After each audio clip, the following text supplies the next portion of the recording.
சுவிசேஷம். இந்த நாளுக்குரிய தேவ வார்த்தை.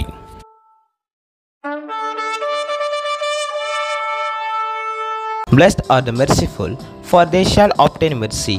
Matthew 5:7. కనికరము గలవారు ధన్యులు, వారు కనికరము పొందుదురు. మత్తయి సువార్త 5వ అధ్యాయం 7వ వాక్యం.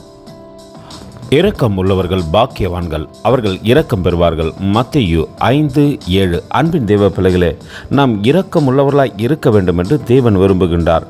முதல் ராஜாவாகிய சவுலின் மீது தேவன் இரக்கம் வைத்தார். அந்த இரக்கத்தை அவன் சரியாக புரிந்து கொள்ள கூடாதவனாய் இருந்து அவன் தாவீதுக்கு விரோதமாய் எழும்பினான், தாவீதுக்கு விரோதமாய் செயல்பட்டான். அவனுக்கு இரக்கம் கிடைக்காதபடிக்கு கடந்து சென்றது. ஆனால் தாவீது தன்னுடைய நண்பன் மீது இரக்கம் வைத்தது மட்டுமல்ல, மோவி தேசத்துக்கும் தன்னுடைய கண்களிலே இரக்கம் கிடைக்கச் செய்தார்.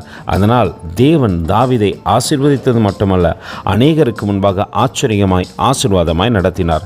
நாம் இரக்கம் உள்ளவர்களாய் இருப்போமானால் நிச்சயமாய் அந்த இரக்கத்தை பெற்றுக்கொள்வோம்.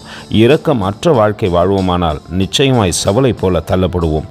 கர்த்தர் தாமே உங்களை ஆசீர்வதிப்பாராக. ஆமென். எங்களோடு கூட இணைந்து ஊழியம் செய்ய விரும்பினால் இந்த வார்த்தைகளை மற்றவர்களுக்கும் பகிர்ந்து கொடுங்கள். இது ராஜ்யத்தின் சுவிசேஷம். Thank you for watching. God bless you.